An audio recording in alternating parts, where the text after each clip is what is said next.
All right, I think we're live. Hello again, audience, people out in the world.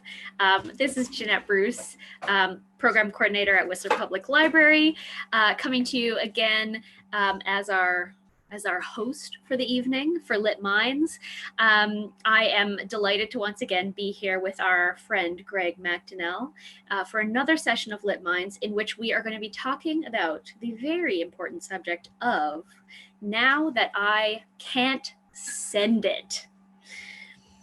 And so this can mean a lot of different things to a lot of different people. We just had a brief meeting of the mind about this subject, and everybody on our team kind of had a different idea of what sending it meant to them. Also, I feel extremely old saying that phrase, so just bear with me, please. Before I pass it over to Greg, I just have a few housekeeping bits and pieces for you folks who are listening. As always, you can submit questions a couple of different ways. So if you're watching us on YouTube and you have a YouTube account, you can comment on the video and ask us questions there. Or you can use our Slido link, and you'll find the Slido link in the description of our video. And I think also it's been posted in the chat box on our video. And that platform allows you to ask questions totally anonymously. So if you have something that's a bit sensitive, or you just want to keep your name out of it, you can ask us questions on Slido. After Greg talks to us for 25 to 30 minutes, he and I will have a bit of a back and forth, and we will answer your questions then. If you're wondering when the next session of Lit Minds is going to take place, we will be back here in 2 weeks' time on July 7th for our next session. Same time, same place. We will see you 8:30 on Tuesday, July 7th for the next Lit Minds session, and our subject should be announced very soon. Lastly, before I give you over to Greg here, I just want to thank all of our partners for this program. This program is presented in partnership with the Whistler Youth Center, Luna Whistler, Whistler Public Library, and Nesters has been a great sponsor to us. We also have some exciting new sponsors to announce soon, so stay tuned for that info. But we're just really delighted generally that the community is so supportive of this program. We are loving bringing you this content, every couple of weeks. And I'm really looking forward to seeing what kind of questions you guys come up with tonight. And I think that's just about it from me. So I am going to pass it over to Greg. Hi, Greg. Hello, Jeanette. Thank you for that intro and the welcome. Yeah, happy to be back for another edition of Lit Minds to discuss now that I can't send it. We'll get into defining that a little bit for you, if you're not or down with the language there. But I'd also like to add to Jeanette's intro that we are broadcasting tonight through from the unceded territory of Squamish Luwak Nation, and we're grateful to be here. So yes, the send, to send, the verb to send. As Jeanette mentioned, we were having a bit of a far-ranging conversation just this evening about how we would define the send. And to send, I believe, is a really corridor specific lingo. I suppose you could have a mountain culture studies, language studies sort of out there, like, Ebonics or mountain study in language. And I think the send or to send is sort of indicative of one of those words. So listen, I'm going to get to the end of this presentation really quickly right now and just kind of tell you a couple of broad things. And then I'm going to tell you about why I think that. And then I'll tell you again that I think you can send it. With COVID, or the changes that come with COVID, or other changes that happen in your life that we'll talk about tonight, maybe those are injury, or maybe that's a stage of life change like a pregnancy, or the ski hills closed early, or the alpines closed due to whatever, forest fire, and you can't get out there and send it. The bar's closed because we're in quarantine or we have to socially isolate.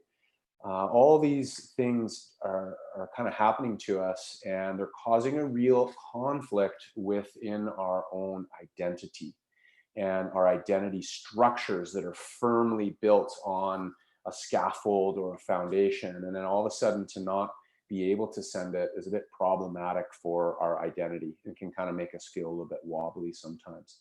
But how would you define the send? Think about that for a second. We were talking about that earlier. I think the idea of the send. When I think of the send, I think of getting air on my skis. If someone's going to send it, it's like, it's point the skis, gather speed, and huck your meat. And so it's skiing, fast, jumping far and high, cliffs and whatnot, and certainly same on a snowboard, or riding your bicycle really fast, or taking a big air. But I think broadly speaking, sending it means to get it done, or to like drop the hammer on the bike and work hard. But I think very broadly, our colleague Carolyn had a great definition, I think, of the send, the verb to send.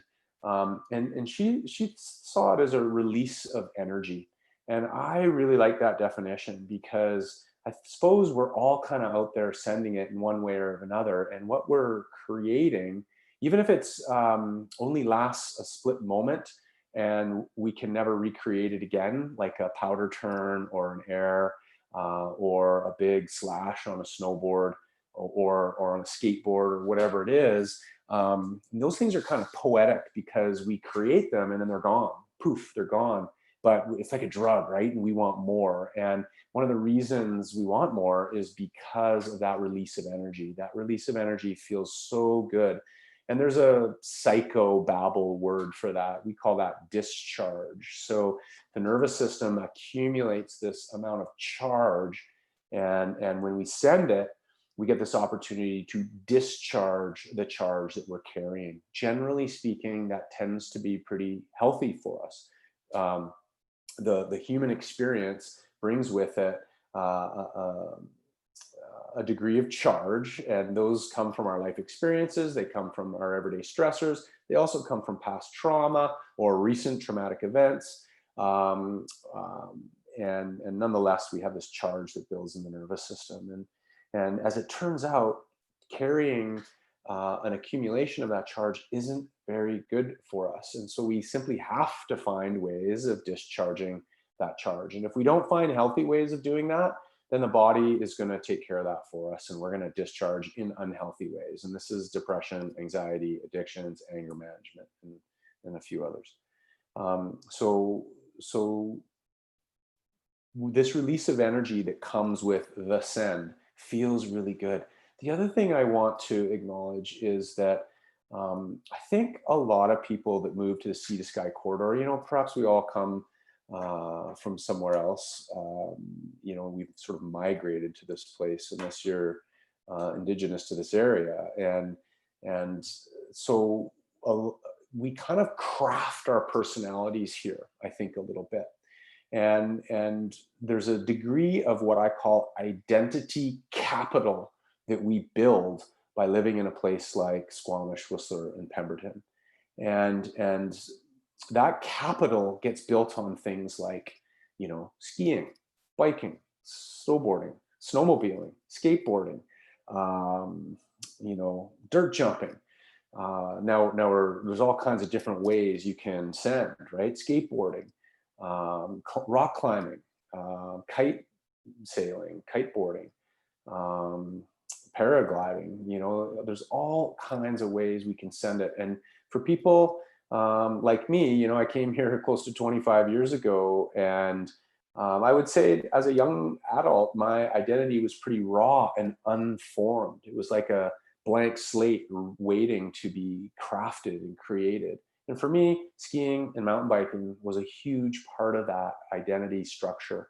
And it perhaps gives us something which I call identity capital. It's like a wealth that comes from the things that we do in this corridor. Those that capital is very much socially reinforced, right? Because we tend to value big air, right? We tend to value um, the showcase showdown. We tend to value, you know, just events where we watch people huck, right, and send, and that becomes socially reinforced. And so if you're the guy or gal who can go out and do that, if you're the person who can go out and do that, then this the capital gets bestowed upon you. Okay. And this is, as I said, very socially reinforced. There's a strong social component to it. You interrelate with your fellow humans by doing these events. You maybe find your people. But one of the other things that happens as we're crafting this identity capital is we develop a very potent external validator of our self-worth, right? If we're riding this fast, if we're hucking this big air, we are therefore worthy, right? And we see that socially reinforced also through social media, like, how many likes did I get? How many followers do I have?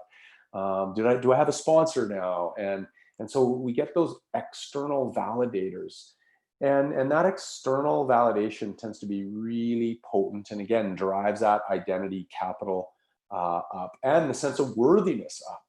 But there's an inherent challenge with that. And I guess that challenge is if you are unable to send it, whether that's COVID, whether that's an injury, whether that's because you're pregnant and you can't, huck yourself off a mountain, or again, this pandemic, right? The bar is closed, or we have to socially isolate, and there's new rules with WorkSafe BC and hanging out on a patio. So, and so if we can't do that one thing that defines us, that can tend to make the nervous system feel a little bit wobbly, right? So we're gonna address that a little bit tonight, and talk about that a little bit more. So I think one of the key concepts that I also wanted you to take away is this idea of charge in the nervous system. We talked about that. And so we're looking for healthy ways to discharge the resulting charge that lives in our nervous system. And I've always thought that there's sort of 4 ways to discharge how we feel.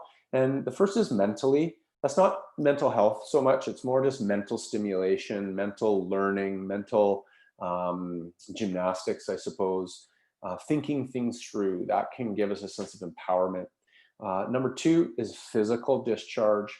And of course, we talked about that earlier. And I think those first 2, the mental and the physical, are the easiest ways that we can connect to discharging. They're the most accessible. One of our colleagues tonight was sort of querying why more men are sort of more drawn to that physical discharge. I'm not so sure that that's exclusively the case, but men, perhaps have this drive to get this physical discharge through sports, as an example, or exercise. I think women do as well. Maybe there's a different degree to which that happens. I'm not sure, or nor am I aware of the research on that, but it's an interesting question. Because I think we all carry, men and women, all people carry a resulting charge, right? So the mental discharge, the physical discharge tend to be the most accessible ways that we discharge an amount of energy. And remember, that sort of definition of the send is like to release energy, right? And so there's 2 other ways that we can discharge our energy as well, and that's spiritual and emotional. So it's discharging or exploring who we are in a spiritual context. Spiritual may be religion, it may not. It's about connecting with something that is bigger than you as an individual. And maybe that's a snowflake that just landed on my ski glove here. Maybe that's really witnessing the seasons change. Maybe that's your family and watching your children grow up. It's about connecting with something that's bigger than you as an individual. And when you slow down and take the opportunity to connect with yourself on that level, it's profoundly meaningful and gives you a lot of grounding and purpose, I think, in life. And so further to that, we have the emotional discharge, and that is our mental health. That is dialoguing talking about how we're feeling, and acknowledging those feelings, and finding, reading books about those feelings, and talking to therapists, and attending different workshops, and maybe that influences your learning, and how you're going to manage that discharge in other ways. So the discharge happens mentally, physically, spiritually, and emotionally. And so often with the concept of send, now that I can't send it, the idea of sending tends to be, I think, colloquially understood as, sporting discharge, big air, riding fast, whatever it is.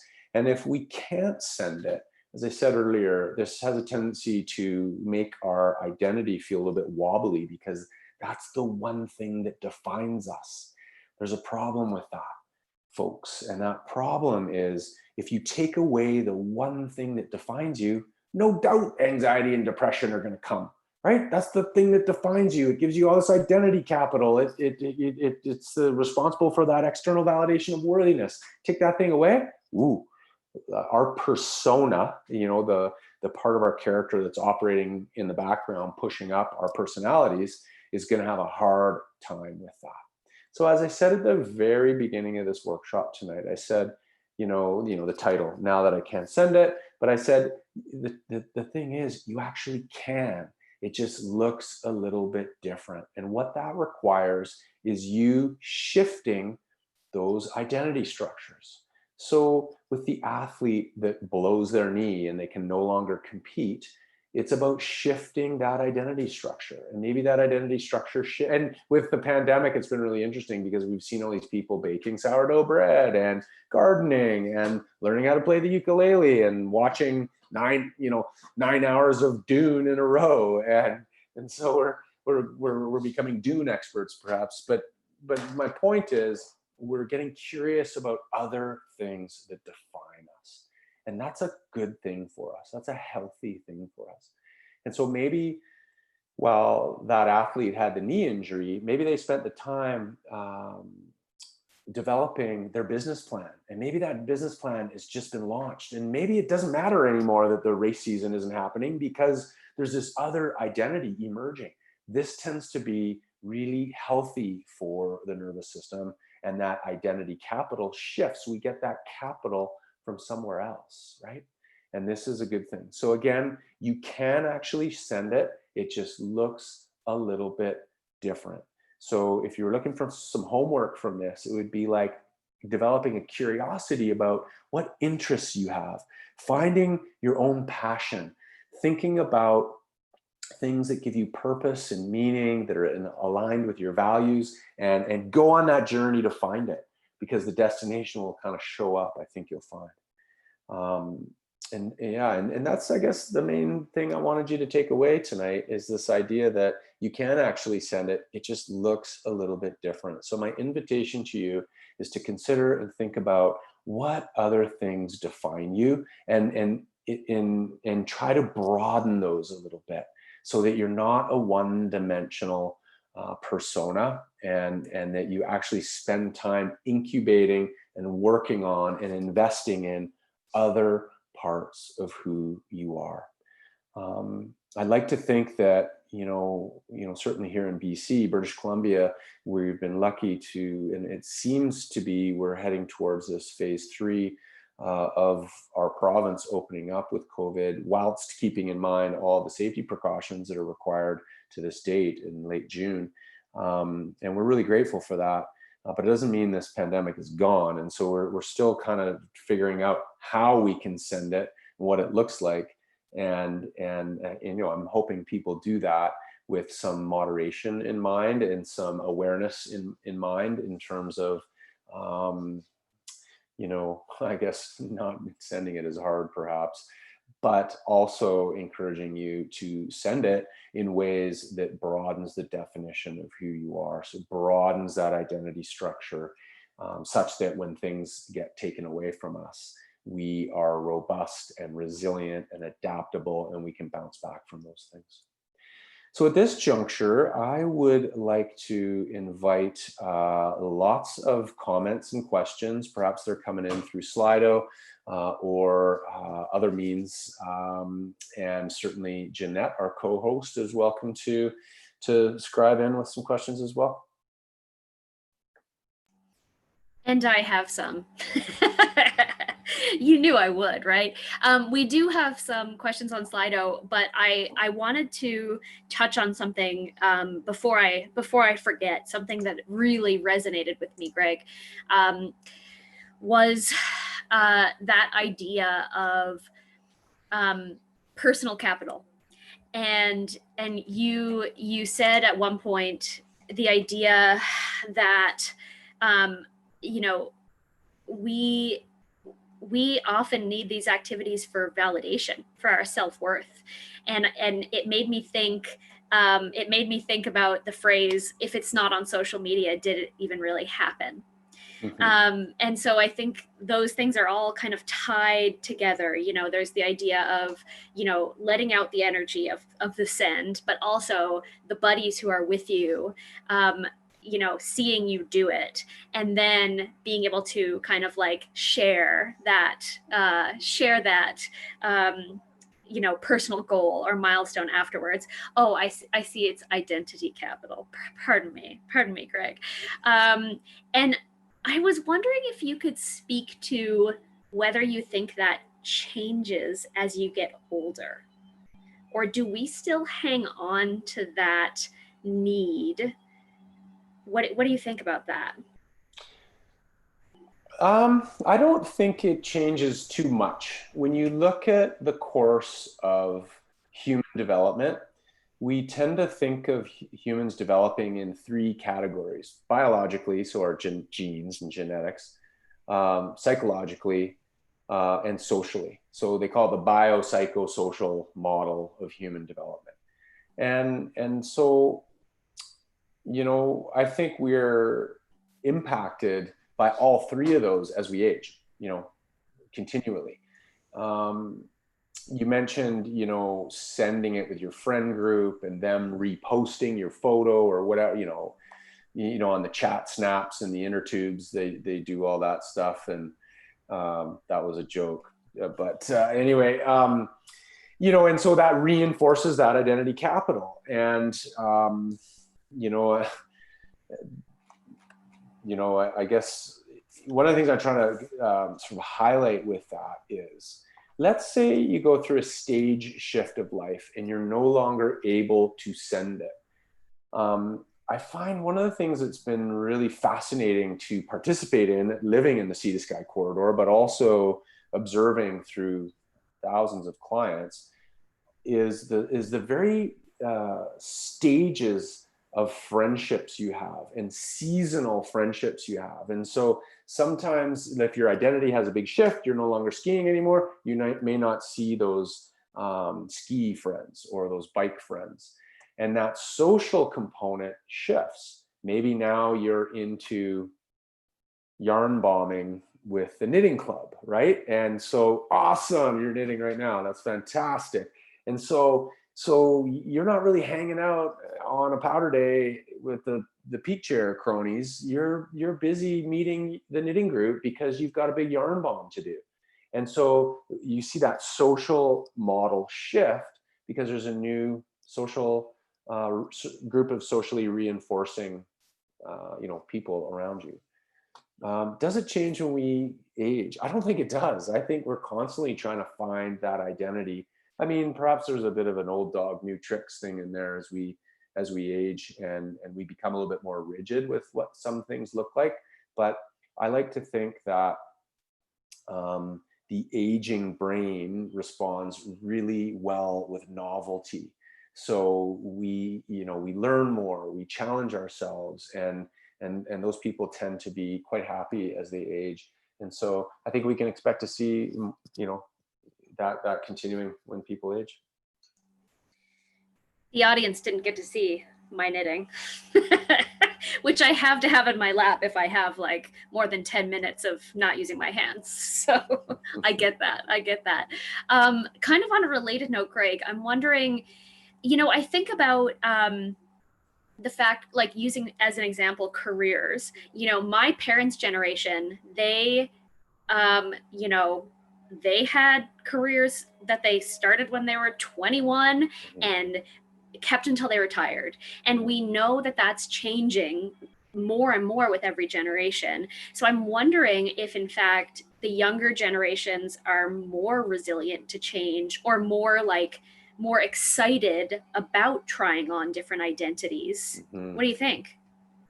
I couldn't agree more. And what's also fascinating is that they feel safe with the unknown, knowing that other identities that they try on may or may not work. Whereas our parents' generation, that would have been a really vulnerable feeling. So it's like, no, find that job, get the benefits and the pension, and hunker down for 30 years, right?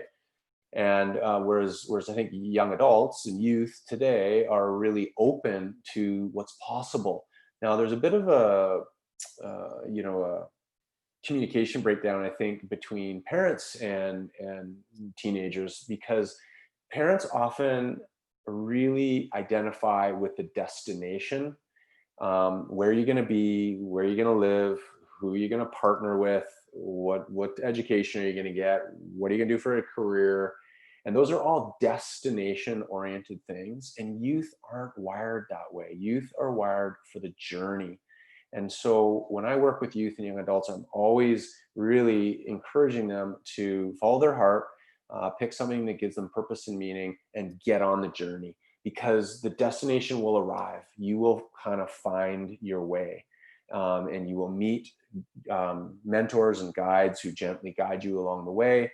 And so the destination arrives. But I think it's interesting that whereas adults and youth are often speaking this different language, and I think adult parents could really benefit from kind of seeing the world perhaps through their kids' eyes and youth's eyes a little bit, who are welcoming that journey. And what a fantastic stage of life. Agreed. I have got a couple of questions from our audience for you, Greg. Okay, here's the first one. I broke my leg, and biking is usually how I connect with my buddies. Now I don't hear from them, or when I do, we don't have anything to say to each other. What do I do now? Wow. Interesting question. Common question that you might hear around here. I think a couple things jump out to me with that question. Number one is, those friends that you would have biked with, they're probably really good people. They're probably nice guys. But the relationship, very much so, may be a seasonal thing. My hunch is, once the biking season ends and it turns to ski or snowboard time, maybe you don't hear from those biking buddies anymore. And that's a real indication that it's a seasonal friendship. Doesn't mean it's a less important friendship. It doesn't mean it's a meaningless friendship. It just means it's seasonal in nature. The other thing that jumps out at me is the blowing of the knee, or it was a broken knee. What happened to the knee? A broken leg. A broken leg, excuse me. A broken knee, a broken leg. So that experience probably created a ton of grief and loss for you, because that identity structure is shifting. And that would have created a lot of charge in your nervous system. And for you to talk to your buddies about that probably would have been really lovely. Lo and behold, they're not really there to interrelate with you on this emotional level. And that's a shame. And so, again, they're not bad people because they're not doing that. Maybe they just made a bit of a bad choice, or they don't really know how.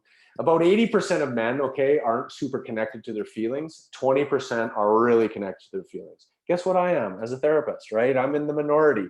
And And on the flip side of that good old 80-20 rule, 80% of women are really connected with their feelings, about 20% are not.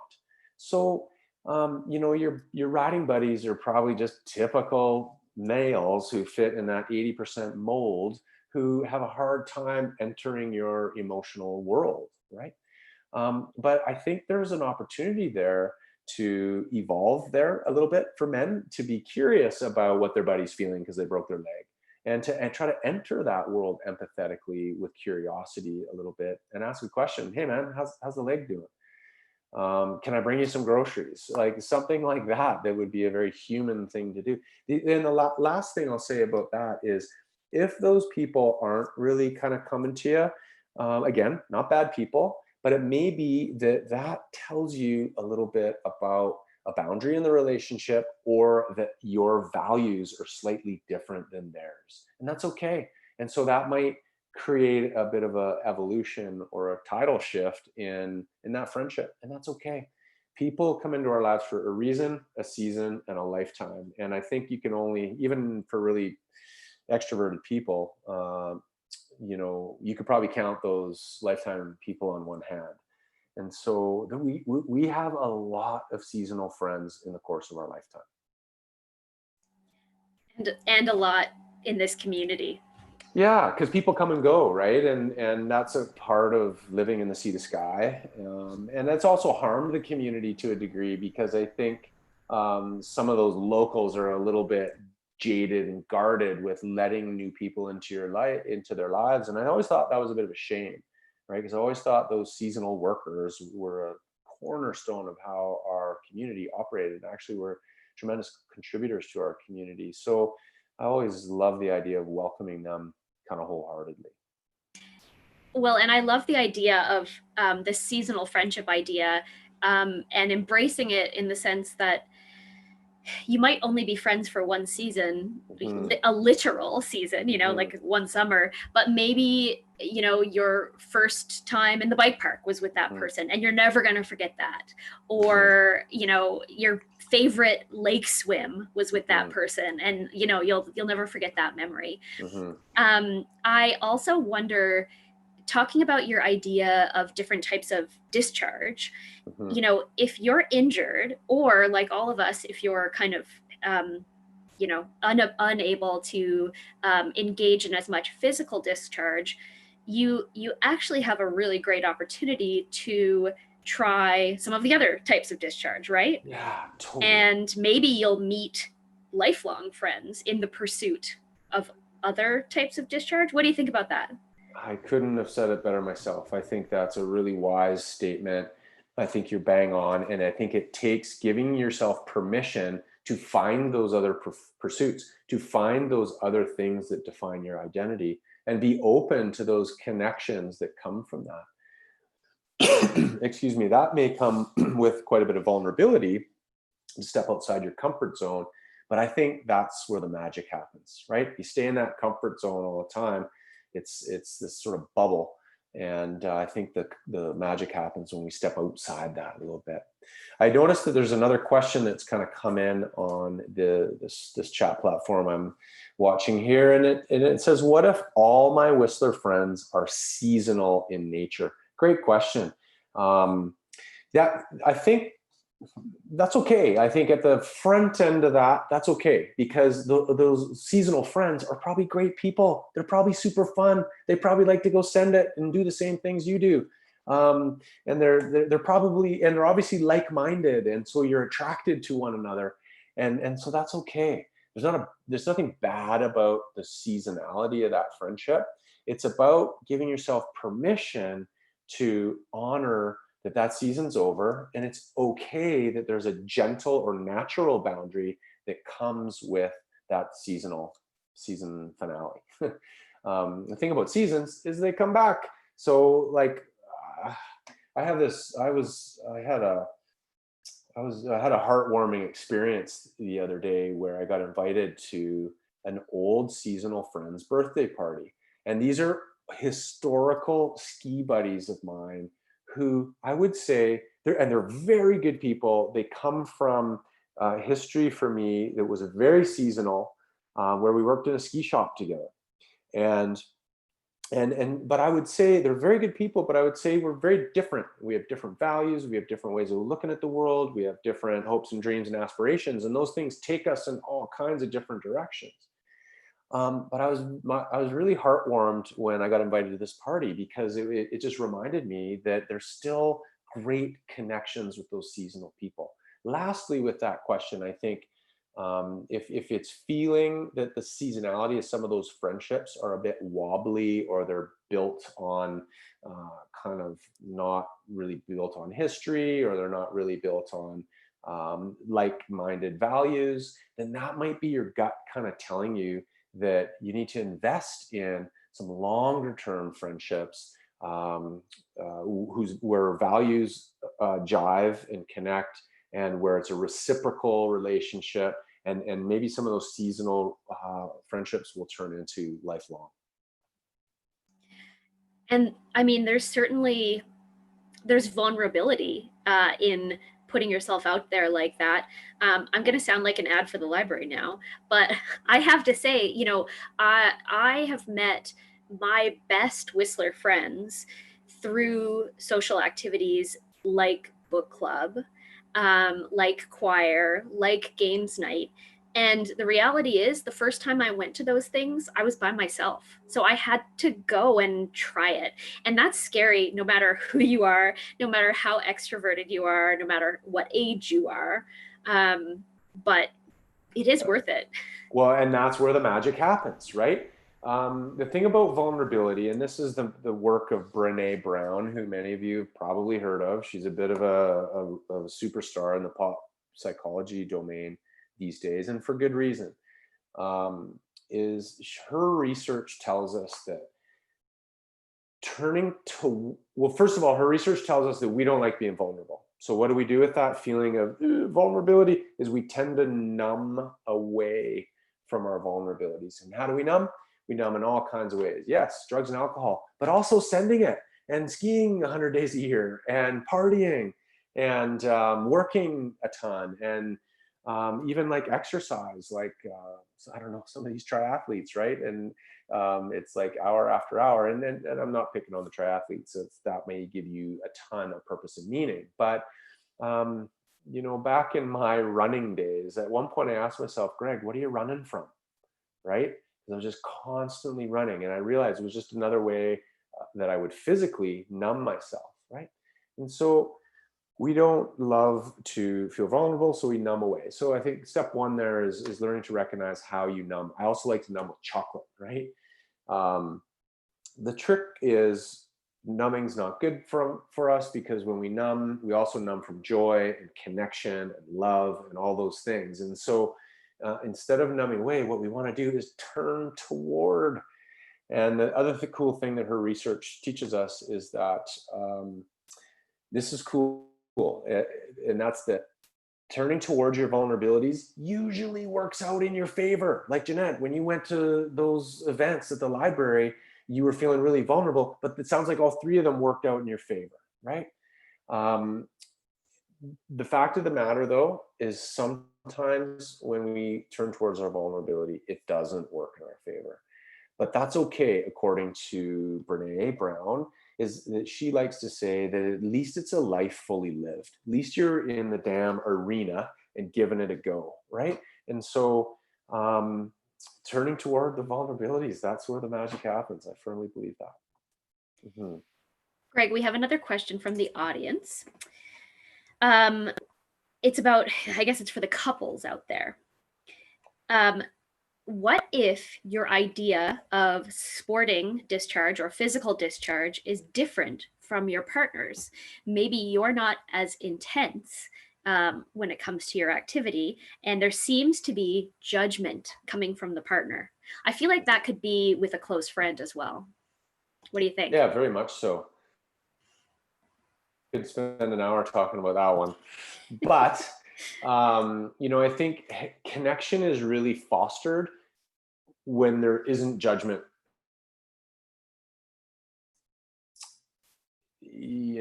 I think we all need to be really aware of our language and how we communicate, and so we pick our words wisely. So we make observations instead of judgments. Observations are the opposite of judgments, by the way.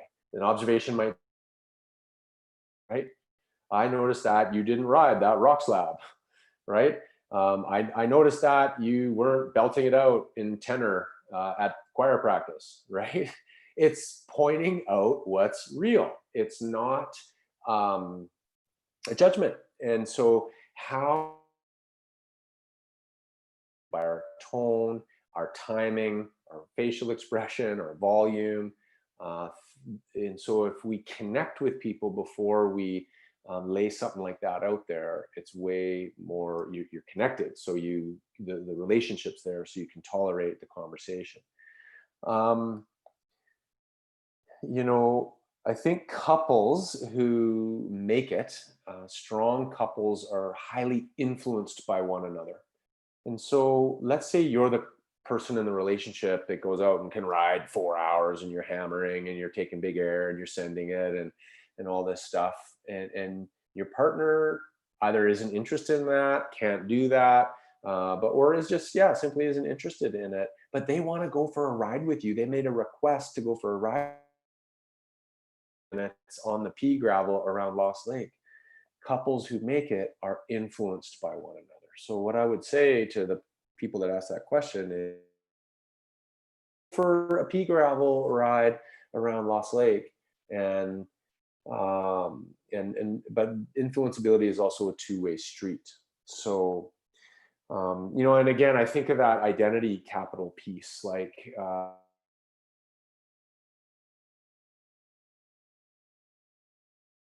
it has an identity that's connected with being in a couple, and that coupling partnership is a part of their identity.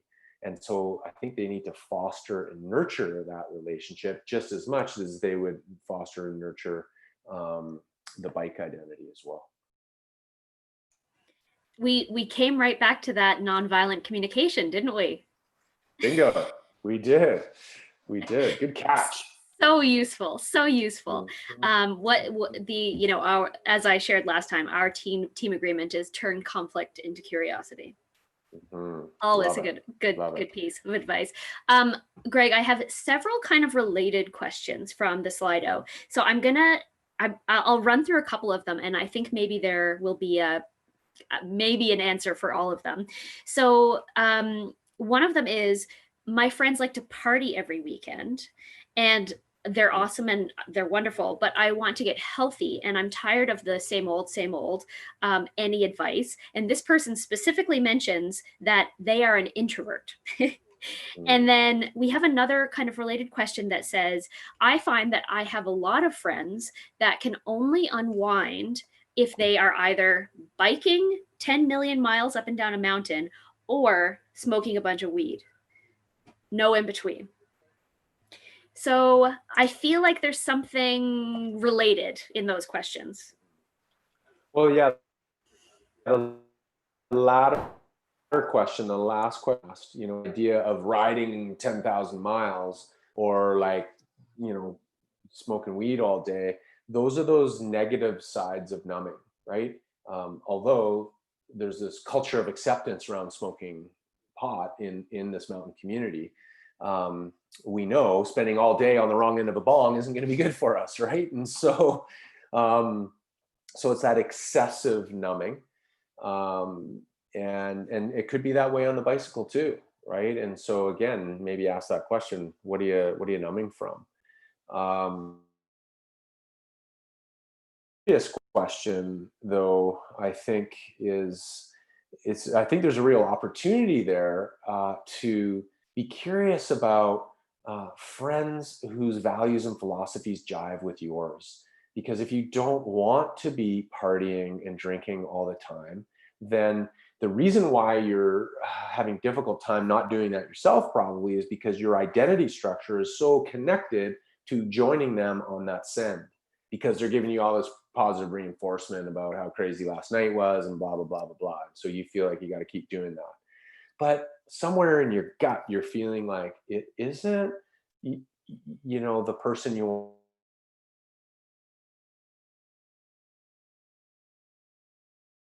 to be drinking all the time and boundaries with those things. That's wise.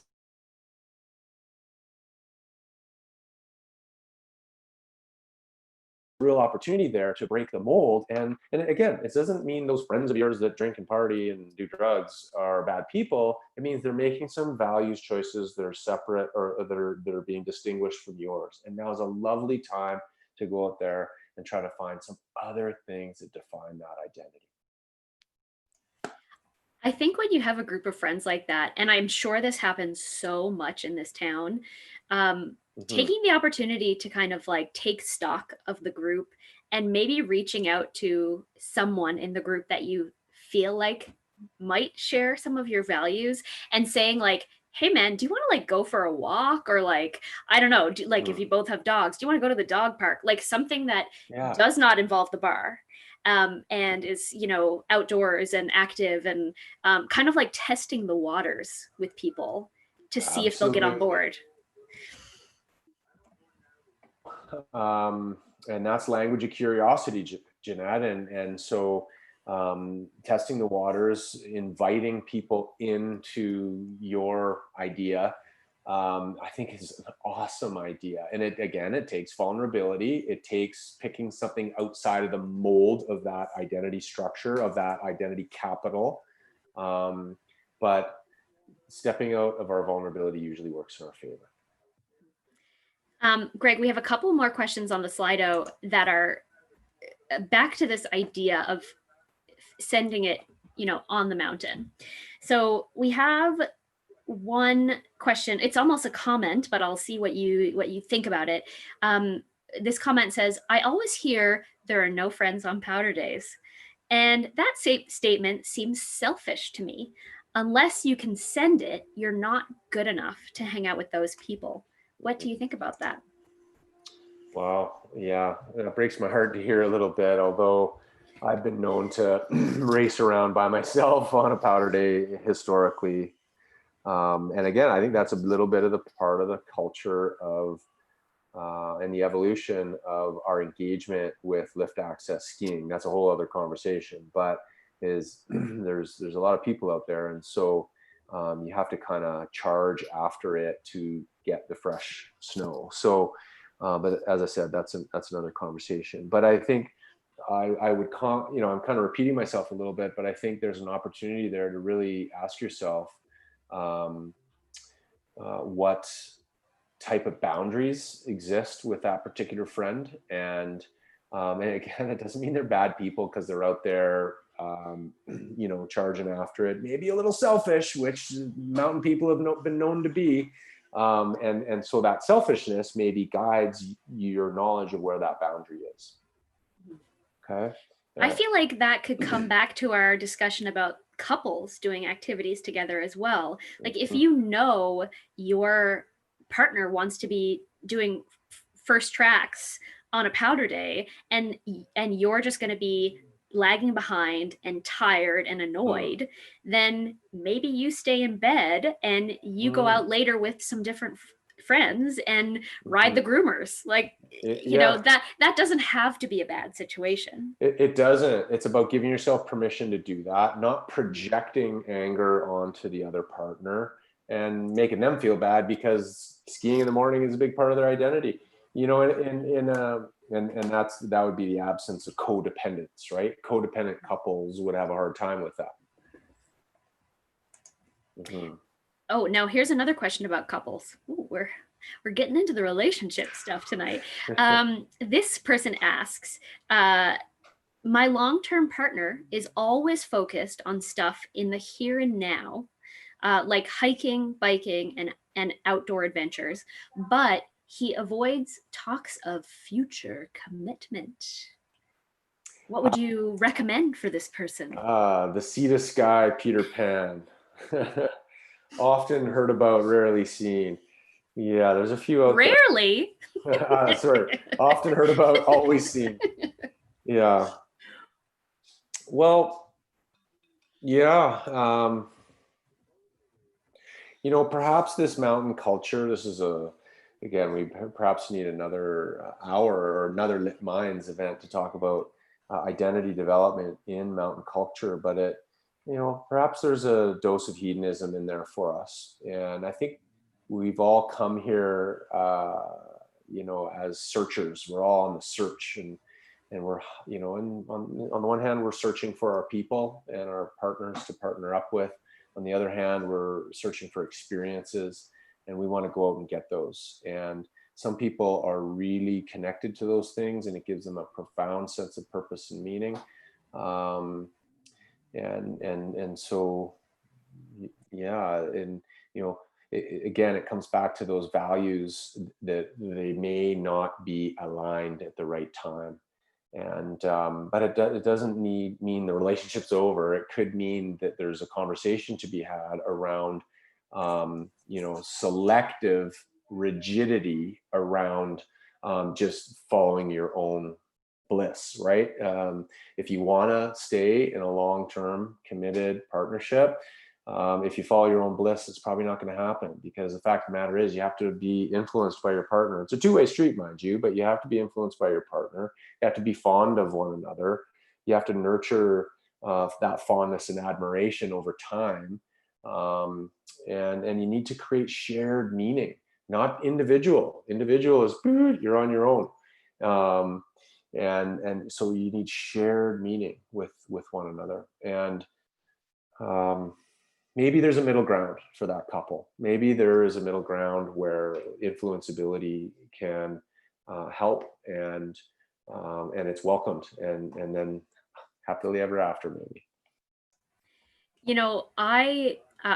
Looking at that question, I wonder if there's a way, I don't want to use the word trick here, but if there's a way to open the conversation about the future through the path of these subjects that he does like to discuss, for example, saying, what travel do you want to tick off your bucket list in the next 5 years? And then it turns into okay, let's save. Let's save our pennies and go to Thailand 2 years from now. And then, of course, you're talking about being together 2 years from then. And maybe it opens that channel of communication. I don't know. Yeah, maybe that's too crafty. No, I like that idea. But I think, you want to pick something that's shared there. Like, I love the idea of the travel. Like, let's assume they like to go traveling a little bit. And so they can pick that as a low-hanging fruit, if you will, and maybe that mobilizes some things forward a little bit. Yeah, the here and now piece, on the one hand, that's lovely and fun, but there might be some numbing going on there as well, because life is really chaotic. And actually, can I say something really kind of out there and a little bit wild and crazy? But people, one of the reasons, and you don't have to agree with what I'm about to say, but one of the reasons I think people partner up is they're effectively looking for someone to help them through illness, to help them through fragility, and to help them to die, right? We're all dying, and boy, life is made a lot easier when we have people surrounding us when those things happen. And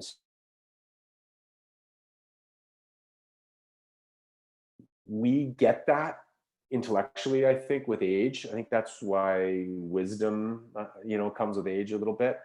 And I like to think for that couple, age is on their side, because they're going to keep aging. And so eventually they'll have this realization that, oh yeah, when I did break my leg, he was there for me, or she was there for me. And that's an indicator that they would be there for you through fragility, old age, or dying. So the future is important. That makes me think immediately of all of the many people in my age demographic who are thinking about having kids. And it's like, who's going to take care of me when I'm old? Right. Yeah. There's a concept of that rings true, for sure. I can make a human that will take care of you. Don't know if they'll stick around. Okay. There's never a guarantee that they'll take care of you. No, I think that's a great point, Greg. And I think, it might to some degree be age, and it might be a gendered thing. Certainly coupling is very important to some people, and it's like a box you're supposed to tick, right? And this is like particularly like a traditional monogamous, conventional relationship. Sure. And the idea of letting go of that defining who you are, that's a big, that's a big thing to wrap your head around. Very much so. And it's a complex thing because it looks different in different stages of life, right?